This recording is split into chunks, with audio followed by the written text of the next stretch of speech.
퇴근 후 심리 카페. 한 발 떨어져서 바라보면 길이 보인다. 김 과장님 이야기를 좀 나누고 싶습니다. 이분은 정말 성실하신 분이세요. 근데 요번에 어떤 결정적인 과실로 징계를 받았습니다. 일이 정말 많아지면서 서류를 제대로 확인하지 못해서 그냥 도장을 찍어 넘겼는데 그게 사실은 문제가 된 거예요. 평소라면 있을 수 있는 일인데 그게 딱 외부 감사에 걸린 거예요. 그래서 또 설상가상 언론의 보도까지 되고 해명하고 그랬지만 충분히 좀 이해는 하는 것 같지만 정상 참작도 받을 수 있겠지만 결국은 누군가는 징계를 받아야 된다. 또 징계가 열리고요. 징계 시험 받았습니다. 이 과정에서 너무 시달리다 보니까 일에 회의를 느끼기 시작하고 야 도저히 못 견디겠다 뭐 이렇게 이런 상태에서 또 부인이 꼭 정신과 한번 가보라고 해서 오셨습니다. 이 김 과장님은 처음에 들어보니까 목소리가 너무 잘 안 들릴 정도로 아주 차분한 거예요. 성품 자체가 조용하신 분이고 차분하신 분이에요. 게다가 또 이제 이번 일 겪고 나서 너무 우울해지셔가지고요. 귀찮고 그러다 보니까 말씀도 잘 안 하시고 말을 해도 너무 조심스럽고 짧게 얘기하고요. 간신히 들은 얘기가 이런 거예요. 내가 왜 이런지 모르겠다. 열심히 살아왔는데 내가 이 모든 책임진다는 게 너무 억울하다. 내가 잘못한 거 안다. 하지만 그 서류를 내가 어떻게 다 보냐. 내가 정말 누구나 이렇게 실수할 수 있는데 난 정말 운이 없다. 열심히 살았는데 이렇게 되고 나니까 내가 정말 제대로 사는 건지 모르겠다. 아, 이번 기회에 정말 직장 때려치우고 나가서 다른 일 해볼까? 하지만 가만히 보니까 내가 할 게 정말 없더라. 이 나이 먹도록 할 줄 아는 게 없으니 내가 정말 한심하다. 직장 가면 사람들이 수군거리는 것 같고 윗사람도 눈 안 마주치고 날 피하는 것 같고 진급도 못할 것 같고 정말 착하고 성실하게 살아왔던 김 과장님이 자신감을 잃어버리고 우울해지면서 비관적이 되신 거죠.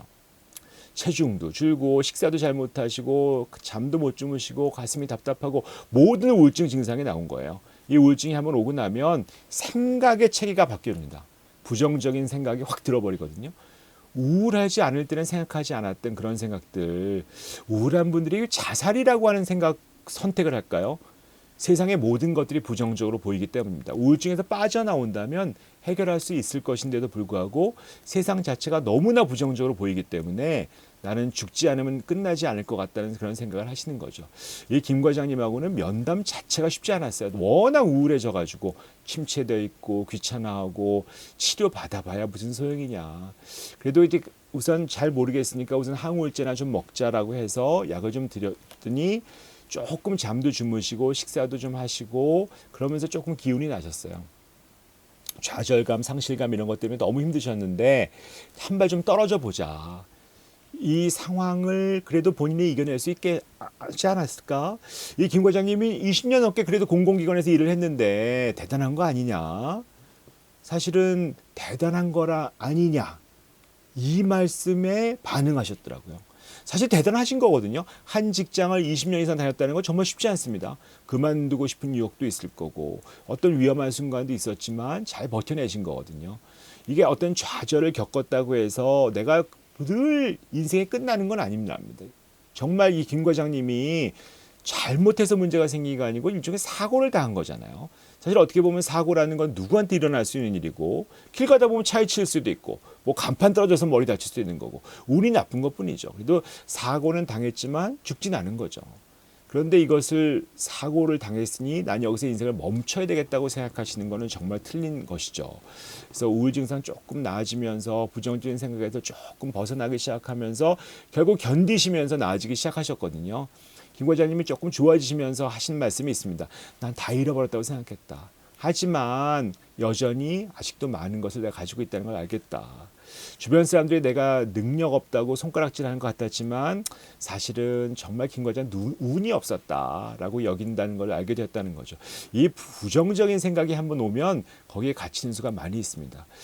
저희가 보면 정신과에서 보면 마음이 정말 산산조각 나신 직장인들 많거든요.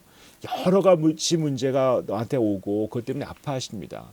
직장에서 시작되는 스트레스이긴 하지만 뭐 자기 문제랑 겹쳐갖고 더 힘들 수도 있고 근데 문제는 그 문제에 갇혀서는 그 어떤 문제를 풀 수가 없습니다. 내 문제에 갇히지 말아야 돼요. 우선 너무 어렵지만 한 발 떨어져서 보면 내가 그 와중에 이 직장에서 여기까지 올 때까지 얼마나 많은 어려움 속에서 그것을 풀고 지나왔다는 것을 놓치시면 안 됩니다. 어려움 속에서는 반드시 그걸 풀 수 있는 길이 반드시 있습니다. 왜냐하면 나는 그렇게 녹록한 사람이 아니거든요. 이 직장을 들어오기도 힘들었고 이 직장에서 살아남기도 쉽지 않았었습니다. 그것을 해낸 것이 여러분이시고요. 그래서 그 여러분이 지금 너무 힘들고 우울해져 있기 때문에 이것이 영원히 잘못될 것 같다는 생각을 하고 있다는 것들 잊어버리지 마시고요. 내가 분명히 풀어낼 수 있는 방법이 내 안에 있다. 이런 것들을 명심해 주시면 좋을 것 같습니다. 오늘은 여기까지 하도록 하겠습니다.